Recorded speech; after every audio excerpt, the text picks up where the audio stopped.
That's how I felt. Like I was superwoman and my love was just that powerful. That's how I felt. And I tried to wake her up.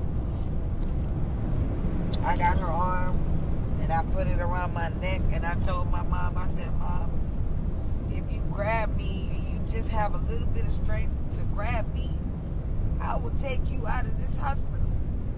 I told her, just grab me. Just grab me. I will take you out of here. And her arm fell. And I did it again and I picked her up and I did it for an hour and some change.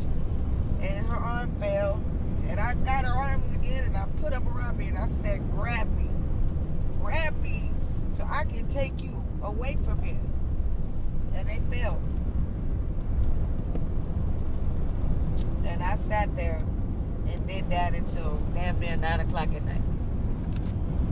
And I think that it was just the most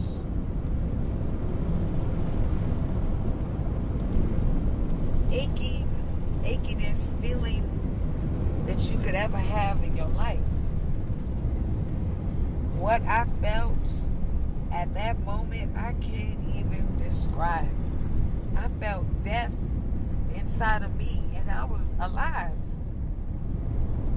I felt my spirit leaving me. I felt everything, any feeling that I could ever have leaving me. I had nothing. I felt like nothing. I felt empty. And I felt helpless. And I felt bad. Like, how dare you leave me and not tell me? I had things that I wanted to say to my mama before she went. I wanted to say goodbye. Don't nobody tell you when shit like this is about to happen. It just happens. But if I knew that my mom was going to walk in that mall and I was never going to see her again, I would have told her I loved her. I would have hugged her a little tighter. I would have told her thank you. I would have told her what it meant to have a mother like her throughout the years. I would have thanked her for the things that she did teach me. And the things that she didn't, she made me the woman to where I was able to make it through it on my own. And I'm still making it through it. But it killed me. And I had to go. Well, first we had to sign the papers to release her body to the funeral home. And then I had to go to the house and help my dad make sure he was okay. My mom, she used to remind me of Tupac, not because she was hood or anything like that, but you know how Tupac always used to talk as if he was gonna die, like he knew he was gonna die. He would make songs about dying, about his afterlife, about death, and when I'm gone, I want you to do this, and when I'm gone, nigga, do this and do that. That's how my mom was. She would always tell me, like, Mija, when I die, all my insurance papers are in here. I look at her like, what? You know, just stop talking like that, lady, you know? And then she would be like, well, when I die, you better bring me a lot of flowers, because if you don't, I'm gonna haunt you. And I'm like, Mom, don't fucking haunt me, because I'll fucking go crazy. You know what I mean? And she'd be like, she would talk as if she was dead already, or as if she was trying to prepare me for her death. So when she did pass, I knew exactly where everything was at. I knew what to do. I was the only one that knew what to do. I knew where her insurance papers were. I knew what color she wanted. I picked out her dress. I put her in the dress that she wore to my sister's wedding. It's a light pink, very pretty.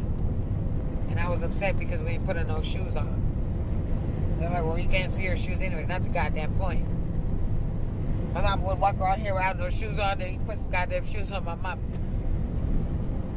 And she looked beautiful. But I think it was harder for me at the hospital than it was at the funeral home, because at the hospital she still smelled like her. And she was still soft. And she still felt like her. And I could move her and she wasn't stiff. And she didn't have any makeup on. You know, fucking people try to do the best they can do with your parents, but you can't do my makeup, my mama makeup like my mama would do her makeup.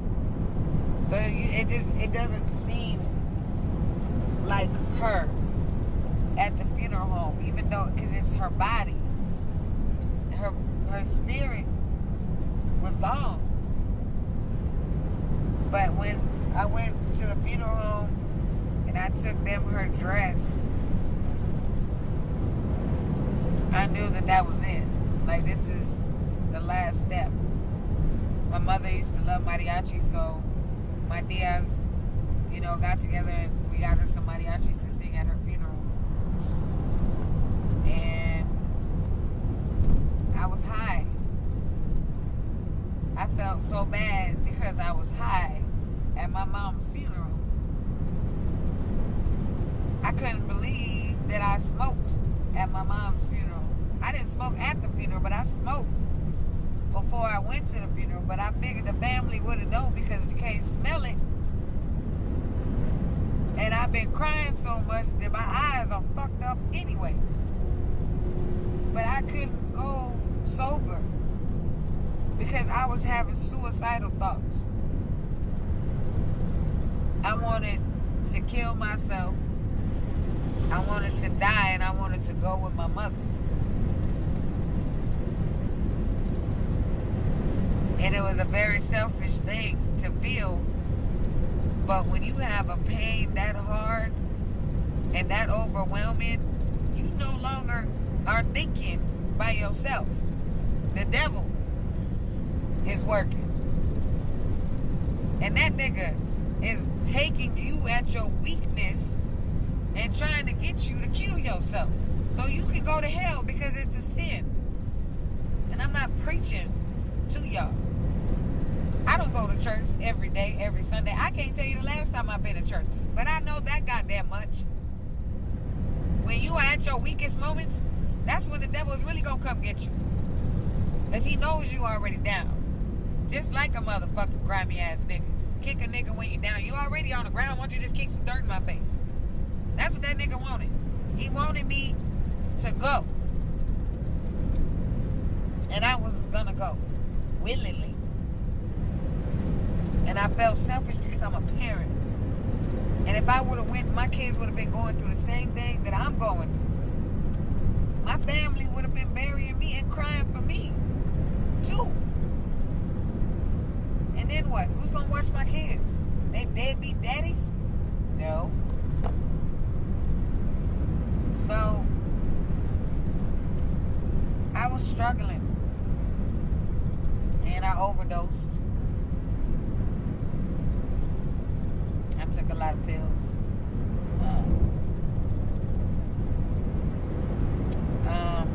In the ambulance on the way to the hospital, they told me that I was telling my mom I'm on my way. I'm coming.